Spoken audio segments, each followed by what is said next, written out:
Long before Rome rose, before Sumer fell, before even the sands of Egypt whispered secrets to the wind, there was a civilization so old, stories were once passed only by firelight and memory.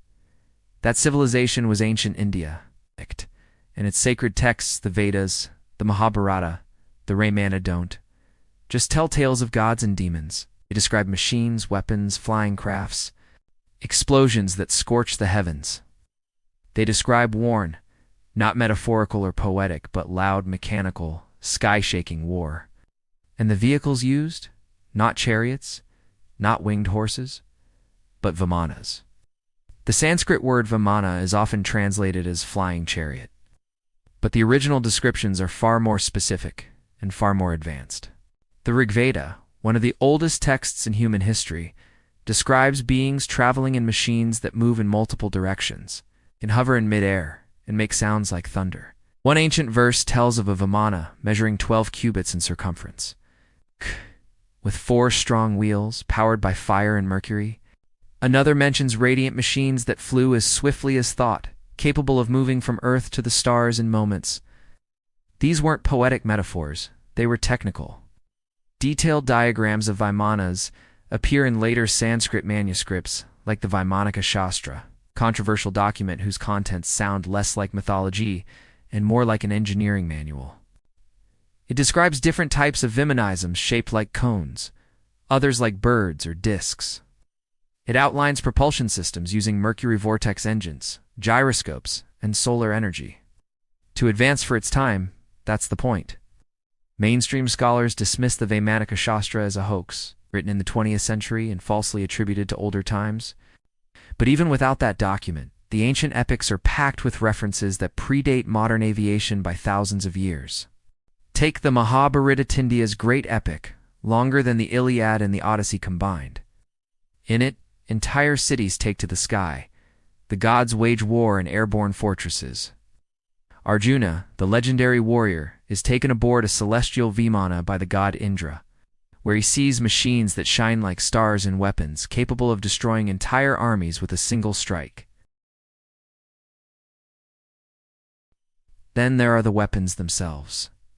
The Brahmastra, a divine weapon described in several texts, sounds eerily like a nuclear bomb, causes a fireball brighter than 1,000 suns, generates heat that turns rivers to steam, causes hair and nails to fall out, a disturbing echo of radiation sickness. One passage from the Mahabharata reads, "A single projectile, charged with all the power of the universe. An incandescent column of smoke and flame as bright as 10,000 suns rose in all its splendor. ... It was an unknown weapon, an iron thunderbolt, a gigantic messenger of death. Not exactly the kind of poetic imagery you'd expect from a tale of swords and shields. Could these stories be ancient memories passed down from survivors of something far more advanced? Or were they recordings from witnesses? Even the Ramayana, the story of Prince Rama, features flying crafts used in battle. Ravana, the demon king, commands a massive aerial vehicle called Pushpaka Vimana. It wasn't pulled by horses. It was self-propelled. It could grow or shrink in size. It responded to thought. Rama himself uses this flying craft to return home after the war, not metaphorically, literally. These stories aren't alone. In South Indian temples, carvings depict humanoid figures riding what appear to be rockets. Some wear helmets, as others grip control panels. One temple in Karnataka even has a carving that resembles a satellite dish built over 1,200 years ago.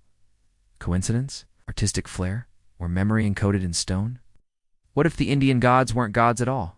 In the Rig Veda, beings called Asuras and Devas are constantly at war. The Asuras dwell underground, or in the oceans.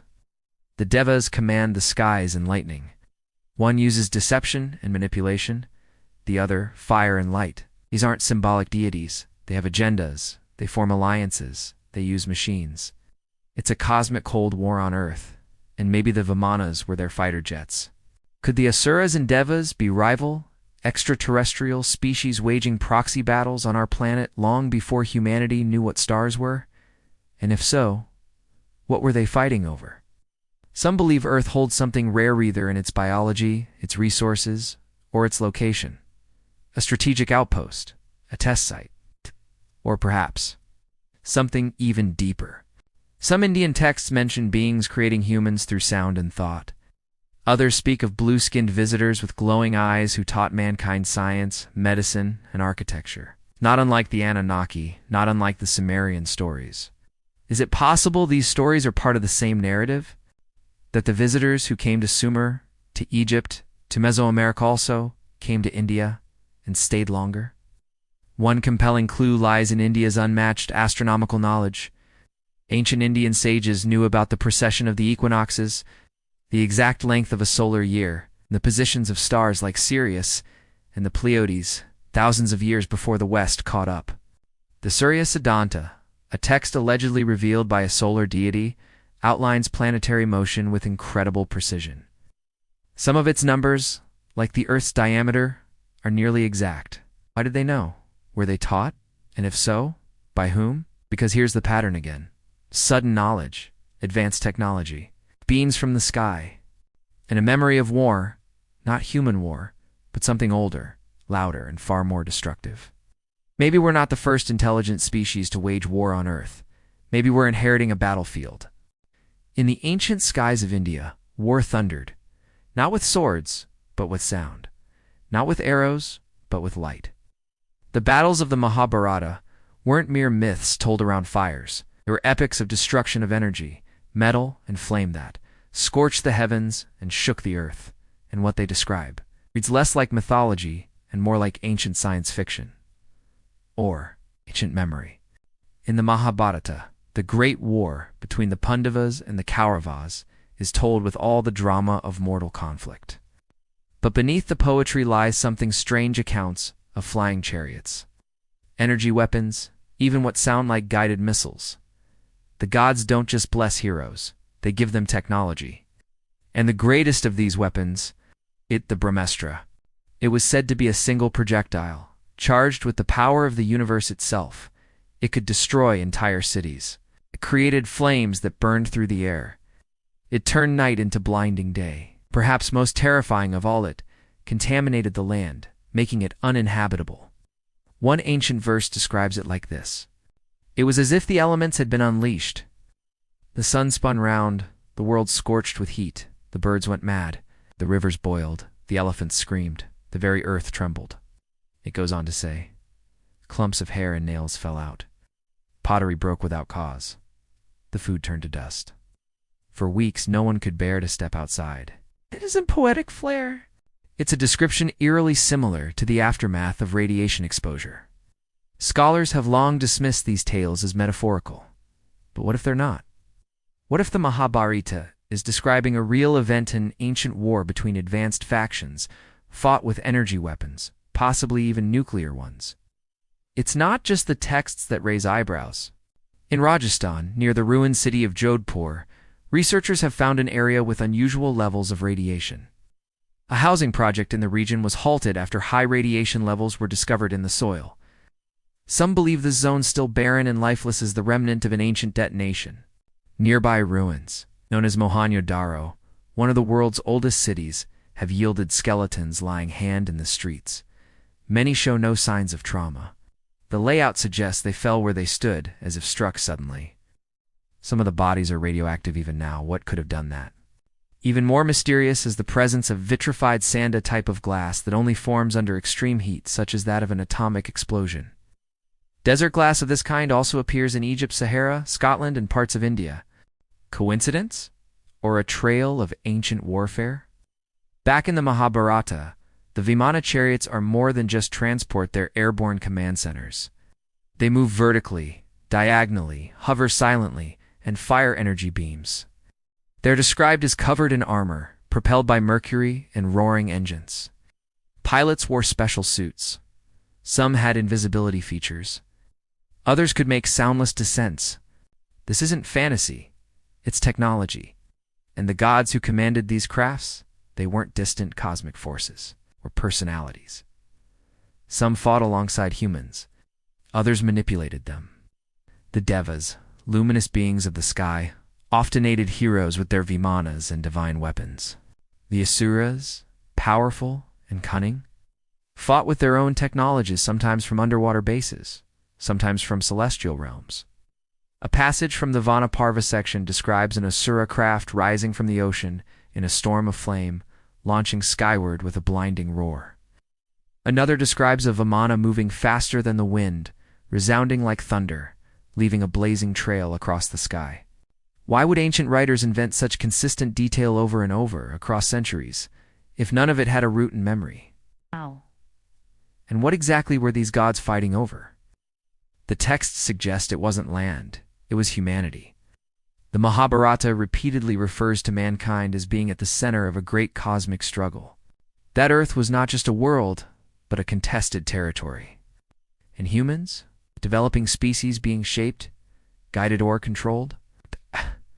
In the Bhagavad Gita, Krishna, considered a divine being, reveals his true form to the warrior Arjuna. That form is terrifying, a being of infinite mouths, burning eyes, 1,000 arms, devouring everything in sight. It sounds less like a god, more like a multidimensional entity, something viewed through a lens the ancient mind could barely comprehend. And perhaps the most chilling idea, Krishna warns Arjuna that the cycle of creation and destruction is eternal, that this war is not the first of its kind, that the same forces have risen and fallen countless times. Maybe that's not allegory. Maybe it's history. The ancient Indian texts are full of cyclical time yugas, or world ages, each lasting thousands of years. According to them, we are living in the Kali Yuga, the final and darkest age, which follows a great collapse.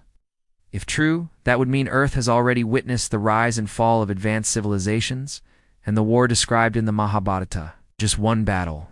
In a far older galactic saga, modern science is catching up in strange ways. Geological surveys confirm sudden destruction in Mohenjo-Daro burn marks, collapsed structures, intense heat. At the same time, Indian space agencies are now actively exploring the moon, the solar system, and the stars, once tied to their ancient deities. Could this be coincidence? Or could India be reconnecting intuitively with a destiny written long before our modern memory began? The possibility is haunting. That Earth, far from being a lonely cradle of life, has been a war zone, a testing ground, genetic experiment. And that the beings we once called gods were factions, battling not just for territory, but for the soul of our species. Maybe we weren't simply watching history unfold. Maybe we were part of it. The skies above ancient India once thundered with starfire. Flying machines lit the horizon, celestial weapons scarred the earth, and somewhere amid the verses of the Mahabharata and Ramayana, echoes of a forgotten war whispered to those willing to listen. But India was not alone. If the gods once walked the earths, fought over it, died upon it, then the battleground was not limited to the Ganges or the deserts of Rajasthan, because long before written history, the same story was being told in different tongues. Across an ocean, in Samaria, the Anunnaki descended from the heavens. They came from a planet called Nibiru, bringing technology, language, laws, and war. They shaped humans from clay, or perhaps from something more advanced, and ruled over us as gods. In Egypt, Osiris and Thoth emerged from the stars, bringing order and astronomy. Pyramids aligned perfectly to Sirius and Orion. Pharaohs claimed descent from the divine. Knowledge flowed downward. The skies remained sacred. In Mesoamerica, Kukulkan arrived on a beam of light. The Maya tracked cosmic cycles and warned of a time when the gods would return. In every corner of the ancient world, we find the same themes: sky beings, knowledge given, temples built, wars waged, and a promise or a threat that one day the gods would return. The Vamana wars described in India's epics were not isolated legends. They were part of something larger, a galactic narrative written across stone, blood, and memory. The Mahabharata spoke of the Brahmastra, an ancient weapon that glowed like 1,000 suns and poisoned the land. In Sumer, the Anunnaki destroyed cities with the weapon of terror, burning rivers and turning people to ash. In Egypt, the Dendera reliefs show strange machines, what some interpret as light bulbs, or even energy weapons. In Mesoamerica, legends of sky battles between feathered serpents mirror the Devas and Asuras clashing in the sky. Too many connections, too many similarities. It's almost as if these civilizations were all remembering the same war, but through different eyes. What if Earth wasn't just visited by one alien species, but by many? What if the Anunnaki, the Devas, the Asuras, The Egyptian gods? Were factions in an interstellar conflict that spilled onto our planet? A war not for conquest, but for control of something far more valuable. Us, humans, primitive, adaptable, emotional, and full of potential. Perhaps we were the resource. The experiment, the prize. Ancient texts describe gods interbreeding with humans, creating hybrids part divine, part mortal. The Nephilim in the Bible, the half-god kings of Sumer, the avatars in Hindu lore, the demigods of Greece. Each one a bridge between heaven and earth. Each one a weapon, a liaison, a legacy. And what if some survived? Some say they did not as giants, but as bloodlines. Rulers with secret knowledge, societies that trace their roots back to the stars. Some say they walk among us even now, not in robes and halos, but in suits and shadows. But there's more. Many of the ancient texts do not speak of endings, they speak of cycles. The Sumerians wrote of world ages, each ended by cataclysm. The Mayans marked great resets, one of fire, one of water, one still to come. The Hindus described the Yuga's golden age to dark age, and then a return. Always a return. If the Vimana Wars happened at the end of a previous Yuga, then what we live in now, the Kali Yugas, the fallout, the aftermath. The rebuilding phase of a post-apocalyptic world we barely remember. And here's the question.